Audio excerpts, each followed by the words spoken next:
আসসালামু আলাইকুম রহমতুল্লাহি ওয়া বারাকাতুহু। আল্লাহর ইবাদতের ক্ষেত্রে ভারসাম্য ঠিক রাখতে হবে। মানে একদিকে বেশি ঝুঁকে যাওয়া যাবে না, আরেক দিকে উপেক্ষা করা যাবে না।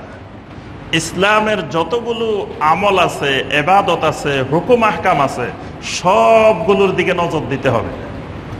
কিন্তু আমরা দেখি আমাদের সমাজে তাকওয়া না বোঝার কারণে একদিকে যিনি ঝুঁকে পড়েন তাকে মানুষ মুত্তাকিন মনে করেন।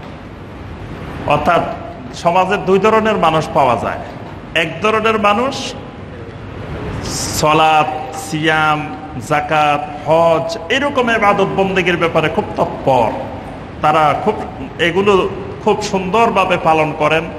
আজানের আগে মসজিদে এসে বসে থাকেন, তারপরে জিকির আজকার আলহামদুলিল্লাহ খুব সুন্দরভাবে করেন, তারপরে প্রতি বছর হজ করেন, উমরা যান বেশি বেশি, তারপরে আপনার সিয়াম পালন করেন, ফরজ তো করেন, নফল রোজা বেশি বেশি করে রাখেন। এই সকল ইবাদত বন্দেগী আলহামদুলিল্লাহ খুব সুন্দর।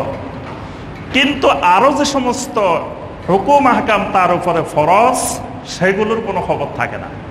যেমন এরকম অনেক পরেজগার ব্যক্তি এরকম ইবাদত বন্দেগী করেন, কিন্তু মা বাবার হক আদায় করে না, মা বাবার সাথে খারাপ আচরণ করে।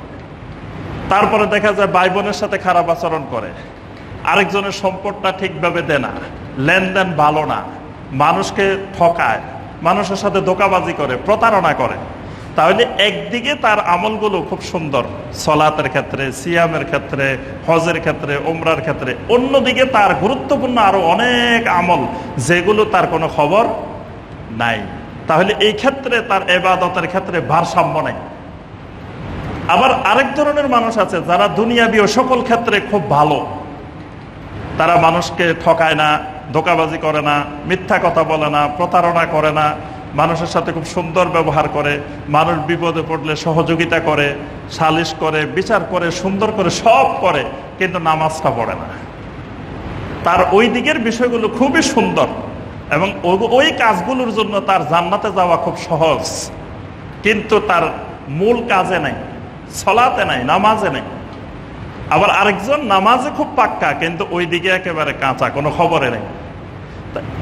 মুত্তাকিন বা তাকওয়া জিনিসটা হলো এই সবগুলো ইবাদতের ক্ষেত্রে সমন্বয় করা। এটাকে বলা হয় আল ইকতিসাদ ফিল ইবাদাহ। 10টা বিষয় থাকলে 10টা বিষয়ে তাকে পাস করতে হবে। 5 বিষয়ে একেবারে 90 করে পেয়েছে, আর 5 বিষয়ে 20 করে পেয়েছে, তাহলে লোকটা ফেল। ওই 5 বিষয়ে যে 90 করে পেয়েছে, কোনো লাভ হয়নি। এই জন্য সব বিষয়ে যদি সে কম কম করে 40 করেও পাইত, তাহলে কিন্তু সে পাস। এই তাকওয়ার বিষয়ে খেয়াল রাখতে হবে যে আল ইকতিসাদ ফিল ইবাদাহ। আল্লাহ রাসূল সাল্লাল্লাহু আলাইহি ওয়াসাল্লাম সাহাবীদেরকে সব সময় একদিকে ঝুঁকে পড়তে দিতেন না।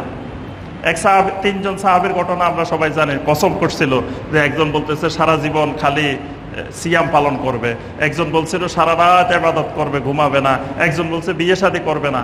আল্লাহ রাসূল সাল্লাল্লাহু আলাইহি ওয়াসাল্লাম বলছেন, আমার সুন্নত এটা না, আমার সুন্নত হলো রাত্রে ঘুমাইতেও হবে, ইবাদতও করতে হবে, সিয়ামও পালন করতে হবে, ছেড়েও দিতে হবে, বিয়ে শাদীও করতে হবে, আল্লাহর দ্বীনও পালন করতে হবে।